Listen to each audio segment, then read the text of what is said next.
Hi folks, I'm Amanda Merlane and I'm a Senior Customer Success Specialist here at Crossbeam. Thanks for joining me in my session, Quick Tips for Crossbeam Account Management and Data Hygiene. I'd like to start out by sharing my favorite partners with you. They are Shaggy and Scooby-Doo. They're two peas in a pod. They're always in the wrong place at the wrong time. And although needing to be lured by food, they always manage to solve that crime. As you expand your network in Crossbeam and grow your ecosystem, you're going to want to ensure your account is in great shape to support you. So in this session, I'm going to share tips for organizing and managing your Crossbeam account. So open up your Crossbeam account and follow along. Today, I'm going to share some quick tips for keeping your data sources fresh, managing teammates and roles, maintaining those sharing rules, identifying and organizing your partners, and lastly, categorizing and organizing your reports. So please remember one thing. All of this is going to assume that you've completed those onboarding steps of connecting that data source, connecting with at least one partner, creating those 3 standard populations, and lastly, sharing data with at least one partner. So let's kick this off by sharing some tips for keeping your connected data sources fresh.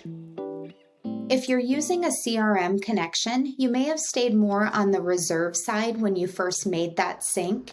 You always have the option to come over to your profile, come down here to data sources, and this is where you can bring in additional data to enrich those account mapping efforts. So you're going to click your data connection, these 3 dots, come down to settings, and this is where you can add in additional fields such as tier, region, or even health score. Now, one thing I want you to keep in mind is when you sync these additional fields, that doesn't mean you have to share this data with your partners, but you'll be able to utilize this when you're creating those reports. So once you've made that additional selection, you can hit Save Changes and you're going to see those fields in your Crossbeam account. If you don't want to deal with those pesky CSVs and you want to dynamically update your data, you can utilize our Google Sheets. Here, you always have the option to update that frequency. This allows you to control how often that data is synced into Crossbeam. Or if you've just added data to that Google Sheets and you want to see it immediately, you can choose the Sync Now option. If you're utilizing CSV uploads, we want to be sure that you're keeping those neat and tidy. So we recommend setting weekly or monthly reminders to come in here and be sure to remove any stale CSVs or add in any new data to keep those populations up to date. Okay, now a tip for managing sharing rules. So when you first built out your populations, you were prompted to set a default sharing setting. So let's head over to the Populations tab and take a look at that. When you click the pencil, these were the 3 options you had. Hidden means your partners cannot see those populations. Overlap counts will give them a numerical value, so they'll see 24 or 36, but no data. And then sharing data allows you to come in and select those fields that you want to share, again, at a default level. As you build and grow your partnerships, you're going to be more inclined to share additional data with partners. So you have that flexibility to customize these sharing settings on a partner level. So let's head to this Partners tab and I'll show you how. Under the Partners tab, you're going to click on any of these partners listed. Click on Sharing Settings. This is going to list out your populations. And if we use Prospect as an example, we can see here that you have the sharing default of high-level overlap counts. If you want to customize that, you can click the pencil, Sharing Data, and this is where you have that opportunity where we chose to sync those additional fields. You can now share those fields with this specific partner, whether it be under the account object, which is where we brought in region, tier, or health score. And some of the various use cases for that would be, health score. You could take a look at your at-risk customers and work with your partnership to kind of turn that around. Another option would be to share the AE information, and this is going to allow the AEs to reach out directly to each other and work on specific accounts. Once the selection is done and you hit save, these changes will only affect this partner and nobody else.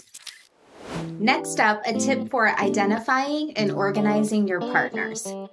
You can organize and categorize your partners using our Partner Tags feature. Click on the Partners page. You'll see your partners listed out, and then we'll have this tag column. Tags are very easy to create. When you click this Add Tags button, you can click the drop down and attach a tag to this partner with one that you're already using. So if we wanted to click on Channel Partner, the other option you have is adding a new tag. So you type that in, hit Enter. When you hit Save, we're now going to see those tags attached to this specific partner.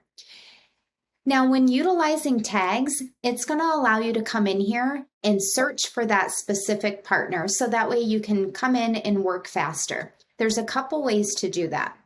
If you click the tag itself on Channel Partner, this is going to minimize your partner list and see your area of focus. To see your partners again, click on the tag itself, and we're going to see our 4 partners listed here. Another option to apply tags is to utilize our filter button. When you click filter, you have 2 options. You can apply tags with an and, so we could find any partners that are tech partners and have the partner account manager listed as Chris Smith. Hit apply, and that's going to show us our 1 partner that meets those requirements. To undo that, you can hit reset. It's going to bring your partners back. The other filter option is to utilize or. So we could come in here and say, let me see my tech partners or my channel partners. Hit apply. And again, that's going to list out those partners that meet those specific tags. We've seen customers tag their partners by partner type, tier, partner account manager, geographic region, life cycle stage, and even partner status. And finally, my last tip will help you categorize your reports. We're going to click on the reports page. Reports should be tied to actions and workflows, so keep this in mind when naming your reports. A great example for a name would be co-sell ready opportunities. Now, when creating reports, similar to tags, you want to keep these reports organized.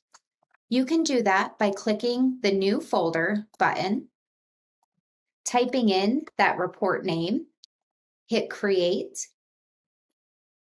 We're going to see it listed above, and you have 2 options to move that report into this folder.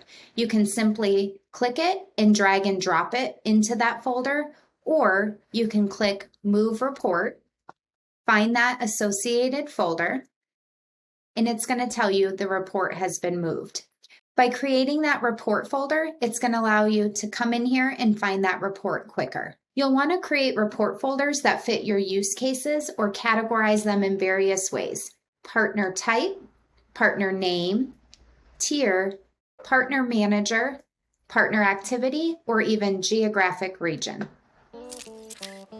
Well, there you have it. That's a wrap on my quick tips for Crossbeam account management and data hygiene. We covered multiple tips for keeping your data sources fresh, managing your teammates and roles, maintaining those sharing rules, identifying and organizing your partners, and lastly, categorizing and organizing your reports. So you have what you need to keep your account clean and fresh. Now get to it.